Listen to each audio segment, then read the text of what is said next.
January the 12th, fresh green growth. Although not coming into flower, a number of plants, for example, cow parsley, goosegrass, ground elder and nettle, are all defying the weather and pushing up fresh, often quite vivid green growth among the dead grass. The most attractive of these is cow parsley, with its more fern-like foliage, which seems to defy any cold. It is quite edible, but nearly always ignored due to its close resemblance to far more poisonous species, such as fool's parsley and hemlock. Instead, it was, and probably still is, used in winter bouquets. In woods, the glossy leaves of cuckoo pint, dog's mercury, wood anemone, celandine, and possibly the snouts of bluebells and attractively spotted leaves of Italian arum may be seen. Other less notable species include docks, sorrels, and stitchworts. Honeysuckle is often the first shrub to burst bud, and near water it will be marsh marigold, water crowfoot, and fool's parsley that tend to catch the eye.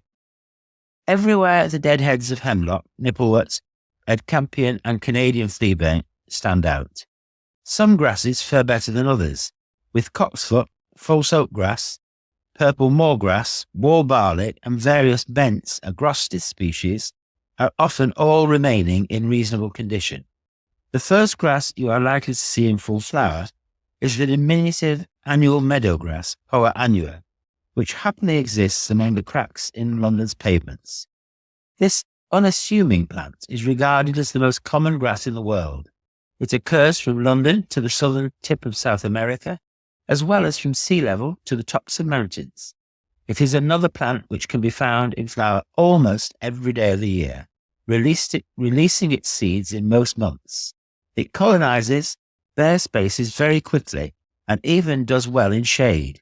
Consequently, it has been encouraged to grow round drinking pools in fields, growing so rapidly that it stops cattle producing muddy, quiet quagmires.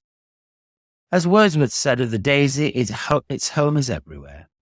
It used to be called Suffolk grass, as whole fields of it grew there.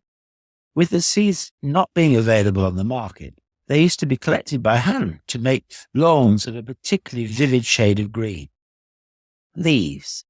By now, virtually all the leaves have fallen from the trees, giving a chocolate checkerboard effect on many woodland floors. There are exceptions. Turkey oaks are still covered in their dead snuff papery leaves, many of which remain resolutely still on the tree. Small protected beeches, Fagus sylvatica, also tend to retain their leaves. These are a richer, redder brown. Even some native oaks, depending on their age and aspect, may have more than a threadbare appearance. Their leaves can just remain hanging by their tough vascular strands. The saddest looking of all has to be the famously handsome Himalayan whitebeam, Sorbus hedlundi, with its large crinkled brown leaves.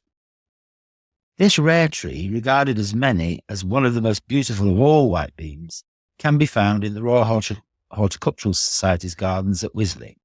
It has leaves which are silvery underneath, with rust-coloured veins. Throughout the whole of London, evergreen variegated leaves, so beloved by gardeners, stand out in many gardens and window boxes, especially the myriad varieties of ivy with their strong white veins. Of note among these variegated plants is a form of our wild tree mallow, Lavera arborea variegata.